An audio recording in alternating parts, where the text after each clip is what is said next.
Welcome to another In Wheel Time podcast, a 30-minute mini version of the In Wheel Time car show that airs live every Saturday morning, 8 to 11 a.m. Central. Howdy!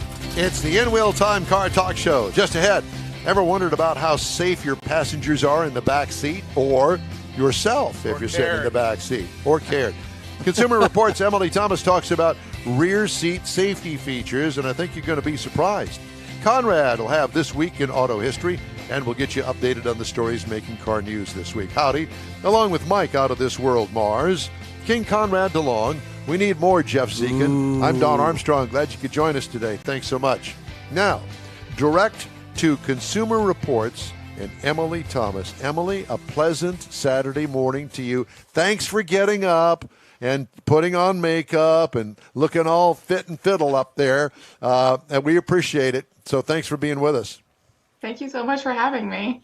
So Consumer Reports, rear seat safety. You know, I don't think that anybody really has thought about rear seat safety in quite a long time. However, Konrad brought up earlier today, and we were talking about our interview with you, the fact that more thought has been given recently about rear seat safety. And it's one of those things that we'd like to hear from you on this. Tell me what you guys looked at. Yeah, so Consumer Reports evaluation is looking for the presence and absence of key proven safety technologies that have been implemented in the front seat, but perhaps haven't necessarily made their way into the back. But we know that they are effective, and so we want to see them implemented more in the back seat. And then we're also looking at technologies and child seat fit, booster fit, things of that nature. So really the purpose of the evaluation is to capture all the demographics that could possibly be a rear passenger, right? Going from, your small children all the way up to perhaps grandparents, or just even, people that are using rideshare, adult occupants, things of that nature. We want to make sure that everyone who sits in the back seat is getting as much safety available to them as possible. A couple of thoughts come to mind. One is rear seat airbags that most cars up until just recently haven't been fitted with. Maybe been the side curtain airbags. Yeah. And there's also the car seat tether that I understand has changed in the last, some time. Because I know when I had young children, basically all it was a latch, a hook that you could take the actual car seat tether and hook it into so the thing wouldn't fall forward. But I understand that things have moved along in that technology. Yeah, so for car seat fitment, we look at a seatbelt installation as well as latch accessibility. So those lower anchors that you find at the seat crease in the outboard seating position, and those top tether hooks that you're talking about. IIHS, the Insurance Institute for Highway Safety, they do a latch assessment for all of their test cars. And as a result, those anchors have become a lot more accessible and much more easy to use. However, for car seat installations, those latch anchors are typically, or those lower anchors are typically not available in the center seat. And we know a lot of people want to be able to install their car seats in the center. And there's a weight limit on those anchors. So you eventually have to move over to a seatbelt installation. So our evaluation really focuses on whether or not you can get a secure seatbelt installation in each unique rear seating position for all the orientations of the car seat that you're using. So we do. Excuse me. Go ahead. So you not only look at the car itself and the design of the seat and the latches, but you also work with the manufacturers of the car seat itself? We choose 4 car seats that essentially have challenging geometry and try to install them in each test car.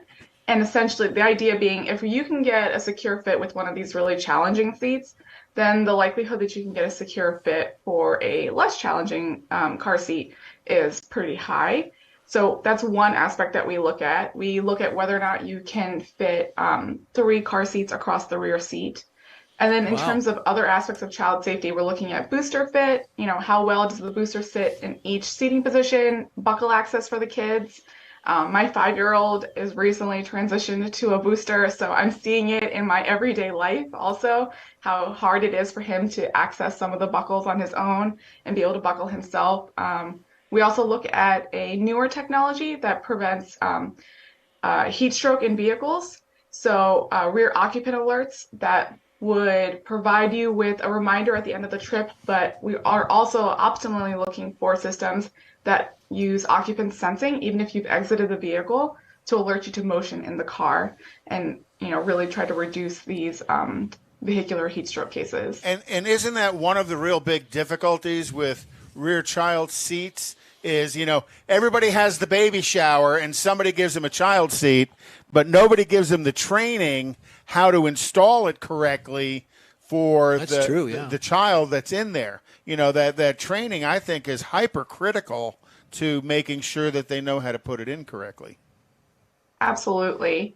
Yeah, there isn't, unfortunately, any parent classes for child seat installations, but thankfully there are thousands of certified child passenger safety technicians across the country, and you can go to NHTSA's website. You can go to seatcheck.org, and it'll show you towards the bottom how to find a car seat inspection station near you. You put in your zip code, and it'll tell you various places in your area where there are certified technicians available to check your installation and go over with you how to do all the various aspects of it. So there are tons of people that are willing and certified to be able to help and make it an easier thing to do. But you're totally right. Even if you're gifted a car seat, it's really important for you to install it in your car and make sure you can get a good secure fit, because that's really the safest car seat for your child, is one that you can securely install in your vehicle every single time and that you can properly harness your child into. So this goes not only for sedans, four-door vehicles, or the back seat of an SUV. Does it flow over into the third row of some of these larger SUVs? And once you put it in there and you've got a child, like you said, you have a 5-year-old that transitioned into a booster, a jump seat, you pretty much leave it in there. I mean, you pretty much secure it, and it's secure for whatever time that child is raised to the next level, correct? Yeah, so you would leave it in there. You should check your installation from time to time, because as the vehicle's moving around, it could get a little bit loose. So you always want to make sure that it's tight enough. And in the third row, there is oftentimes even fewer lower anchors available, right? So you might have one set of lower anchors there. So you really need to make sure that if you're in the third row, you have a third row vehicle, you're looking at those seatbelt installations. And you are going to leave it there until your child is, ready for the next transition, whatever that may be. But you also want to think about your children that are out of car seats. Once our children transition out of, their booster seats and now they're using the vehicle seatbelt, we kind of stop maybe thinking about them as kids in the back seat and, okay, we need to worry about their safety as much. But really, it's just as important, even for those booster age kids. Rear head restraints are super important. Advanced restraint systems on those seatbelts are really important. You want to make sure, especially when your child is in a booster and beyond, and they're relying on the vehicle seatbelt and on the vehicle's crash management system, that they have the most available to them. Yeah, because an improperly installed child seat or a child in the back that's not properly restrained in an accident becomes a projectile as well. Right. So now that not only endangers the rear passenger, it endangers the front passenger. Well, let's go one step further and talk about child car seats in general. Does Consumer Report actually have a test availability for those seats? Because let's face it, I mean, there's 1,000 different car seats out there. I want the best from my child, and I don't care how much it costs. I'm going to do my best to be able to afford that one. Yeah, so Consumer Reports does have its own child seat evaluation program. And so what we do there is we evaluate 3 things. We look at ease of use, we look at fit to vehicle, and crash protection.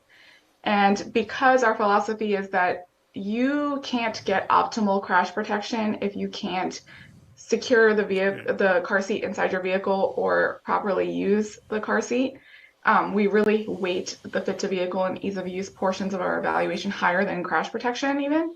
But essentially what we're looking at is an ease of use. can you make the harness adjustments, buckle adjustments? Can you access the belt path and things of that nature? How easily is it to do that? How easy is it to misuse the car seat because of how they've designed these different components? In Fit to Vehicle, where I was saying on the vehicle test program, we have 4 car seats that we put in every test car. On the child seat program, we have 5 test vehicles that we put every single car seat into that we evaluate. And so we chose these 5 vehicles because of the challenging seat designs and belt geometry that they have, because they are, typical family-sized vehicles. So there are some that have 2 rows, some that have 3, some that are kind of your smaller family cars, and then to your very large SUVs, minivans. And we put each child seat in these test cars in every unique seating position. And in our ratings right now, we have over 100 car seats that are rated, and that amounts to about over 4,000 installations that have gone into our Fit to Vehicle ratings, really. So in Don's scenario of he wants the best car seat, that may be different depending on what kind of car he has. Absolutely. It might be different depending on what kind of car it is, which is why we always say, check the ratings, look at ease of use, look at Fit to Vehicle, look at crash protection.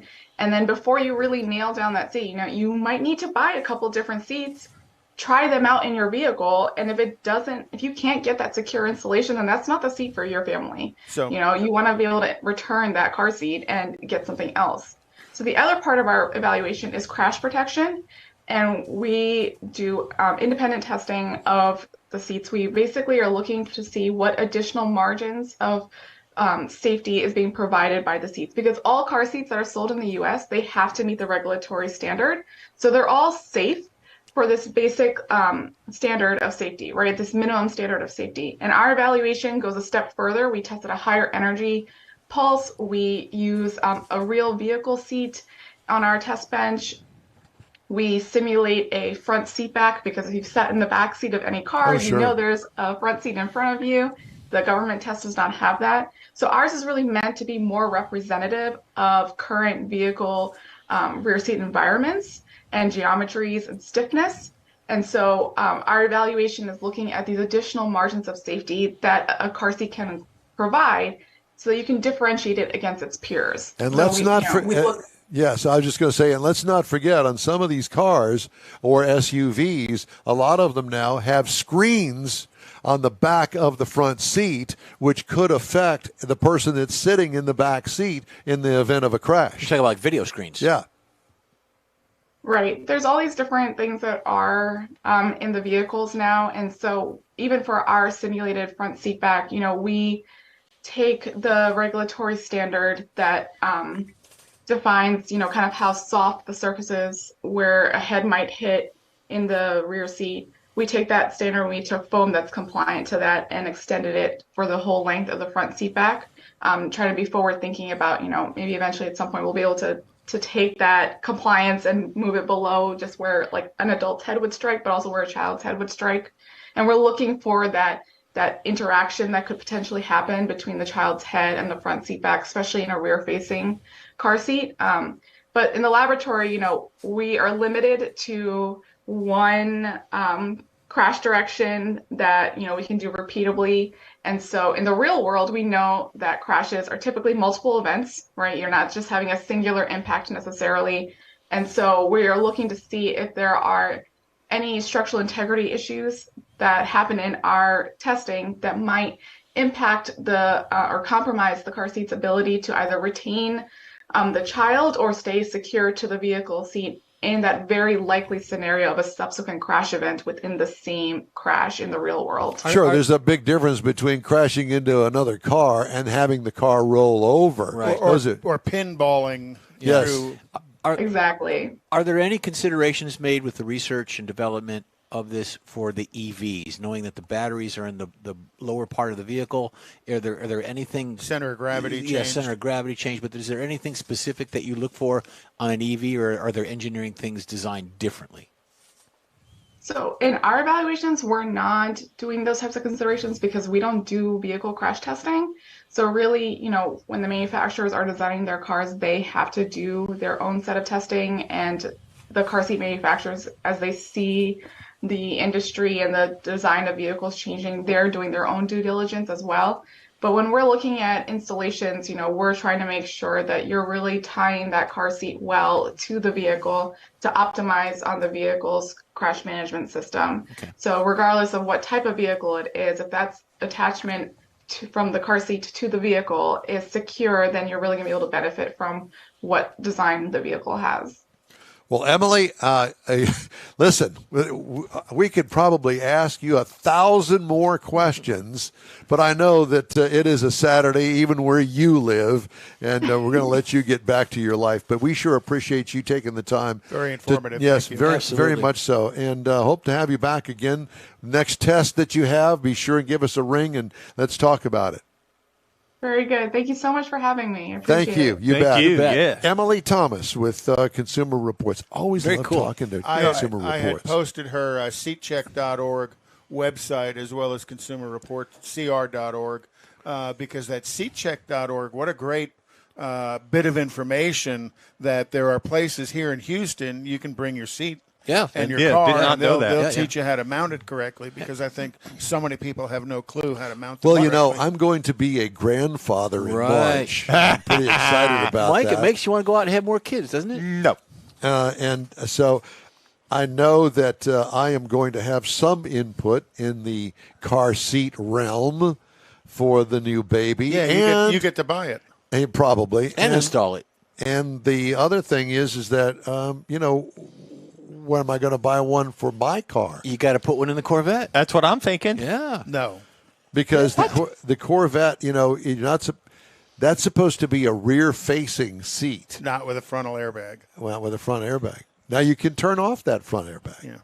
And typically that's what You've turned 3 of those airbags off. Oh. Had to. You guys did it on always your own going last there. No, week. he did. Gee whiz. Sorry. No, don't be that was- sorry. that was a pretty good one. That was good. We might have to use that again somewhere. Michael send me that little clip, and we could play it over and over and over again. Just to remind It could me. be your ringtone. That's it. That and the donkey. The donkey and that yeah. Yeah, it's Holland Donkey. Holland donkey. All right. Lovely. Time now for This Week in Auto History. Right. Well, Dun, in, dun. That's your cue Dun. to go. I know it's my cue. Mars has done some fun stuff, so I wanted to give him his chance of the dancing skeletons. In 1902 this week, according to the book by Henry Leland, Master of Precision, the final assembly of the very first Cadillac took place this week. I thought Jeff would be excited I'm about excited. that. I'm excited. And, You were there when that happened, Yeah, I weren't you, think I was. 1902? I was there. Look in the background there. In 1919, Rolls-Royce of America was established, and the luxurious motor cars proved to be the favorite means of transport of America's elite during the Roaring 20s. Wow. Did you know that Rolls-Royce built cars from 1921 through 1926 in Springfield, Massachusetts? I did not realize And they're that. still recalling a couple. No, but how cool was that? That's a silver cloud. I thought that those were all built in England. Nope, they built them in Springfield, Massachusetts. They don't for build them 5 there years. anymore. No, they stopped in 26. In 1920, Harley-Davidson registered Harley-Davidson trademark for their motorcycles, bicycles, sidecars, and parcel cars.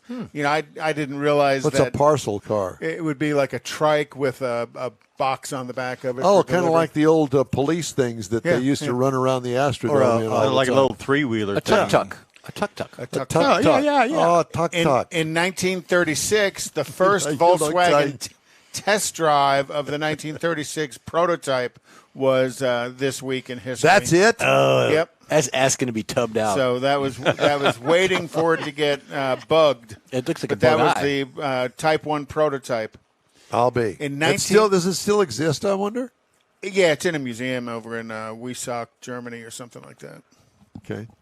In 1965, the MGB GT goes on sale. I like that car. I like too. that car as well. offered with a different cabin. Pininfarina did the interior on the car. A little bit of a utilitarian station wagon with the sportiness of a hatchback. And actually, the GT was available with the 3.5-liter V8 in it. What? Relatively rare car. And I'm going to put it up on a Unicorn Hunting. I learned about this. I did not realize that you could get a V8 in this. I didn't realize that either. Yeah, really. And it's that same little 3.5-liter V8 that Oldsmobile had used in 61 and 62 that Buick had built, and they sold it to British Leland in 1964. That was that little aluminum one? That all-aluminum V8. 215. 215 cubic inches. And it's gone on through evolution that it was in Range Rovers up until, the mid-2000s? So they've really gotten good use out of that. But, yeah, I thought that was a great story. When I read this, I'm like, that'd be a great Unicorn Hunting story. In 1975, DeLorean Motor Company was founded by John DeLorean, which led to the DMC-12, which was the star of Back to the Future. When did it come out? 77? When was it out? 82? 81 or 82? Couldn't tell you. And then in 2006, the last Ford Taurus rolled off the assembly line in Hapeville, Georgia. The keys to that silver car went to Truett Cathy, the owner of Chick-fil-A. And he put it in his museum and he's got a whole big collection of. Well, he's dead. Yeah, but there was still a big collection of cars, and his car collection was kind of more of the Ford Taurus stuff, not a muscle car or a high-end car collection. But in his collection, you could not look at it on Sundays. No, he's a faithful man. So that is this week in auto history. Well, that was short and sweet. It was sweet. But that's good. Yeah. All right. Yeah, biggest thing I learned in this one was the MGB GT, and I had no clue it had. I knew about the Springfield, Massachusetts production of the Rolls Royce, but I think that's an interesting bit of information. And part of the reason they did that though is because the one of the presidents, there was a couple of the presidents had them, and they needed to get them worked on, and they wouldn't ship them back, so they created a place to help work on them, and that was part of the package of doing it. My favorite was the Cadillac. Remember me telling you a few weeks ago? Remember? I remember that the thieves were stealing brand new cars off of the holding lot outside the factories. Yes, up in Detroit. I know where you're going with this. An armed robbery of a U.S. postal carrier helped police begin to unravel a crime ring that has stolen numerous muscle cars and other expensive vehicles from auto plants and dealerships in the Detroit area. When officers caught the man suspected of robbing the postal worker outside Cleveland, they found 3 high-priced stolen vehicles at his home: a Ram 1500 TRX, Land Rover Range Rover, and a Dodge Hellcat. That led to federal indictments in June against 4 Ohio men on charges of conspiracy and interstate transport of stolen vehicles. One of the men told the FBI that he and another defendant communicated through Instagram with people in the Detroit area about obtaining stolen vehicles, according to prosecutors. They said thieves also sold the vehicles, originally worth $50,000 to $100,000, for $3,500 oh my gosh. to $1,500 to car? buyers in Chicago, Indianapolis, and cities near East Coast shipping ports. Investigators say the thieves started the vehicles using handheld electronic pro pads. Thieves also hit several Ford plants, stealing 150 Raptors and Mustangs. At a suburban Detroit dealership last year, thieves crashed a Ram through a glass wall, then drove other cars in the showroom out through the same hole. Police found a Dodge Durango SRT There's a joke Hellcat in there somewhere. taken after the driver smashed into the brick wall trying to get away. 3 other vehicles were later recovered as well. Jeff Schneider, general manager of the dealership in Highland Township, said employees are now using an old-school method to discourage thieves: parking boots. He said it's a deterrent that works amazingly. We put boots on all of the Hellcats. So end of that story. Yeah, boots are made for walking. Puss in Boots. Yeah, or get a I club. imagine they were employees, too. They were stealing these. Or Yeah, somebody Probably. involved. Inside yeah. out. Yeah, inside. Put a club on it. I mean, I'm thumbing through this real quick because I've only got another minute to go. Major blaze in South Korea has knocked out a wide range of key digital services for days, snarling banking, ride-sharing, and online deliveries. It's reigniting safety concerns in a nation that's a key global supplier of lithium-ion cells used in electric vehicles. The days-long outage followed a fire October 15th at a data center in Pangyo, engulfing batteries used in backup power systems and impacting key local tech firms, including Kakao Corporation, South Korea's almost ubiquitous social media giant and provider of the country's most popular instant messaging service. And they're still trying to figure out how to put the fire out. Unbelievable. So did you hear Dodge is still trying to fine-tune the Charger EV's exhaust note that I read that somewhere, yeah. Yeah, they're still trying to fine-tune They were it. panned on it, and Too much time they're for trying that. to fix it. That's ridiculous. All right, time now for a quick break. We'll be right back and wrap things up for today's In Wheel Time. Starting to work on your Christmas calendar? Be sure to add the next Tailpipes and Tacos Cruise-In Saturday, December 17th. You'll want to attend Tailpipes and Tacos Christmas Edition at the Loopy Tortilla in Katy, 8 to 11 a.m. It's the only place cruisers compete for Loopy's Chili Pepper trophies and other prizes. There's no charge to enter your vehicle for Best Hot Rod, Best Classic, or Best Modern Classic.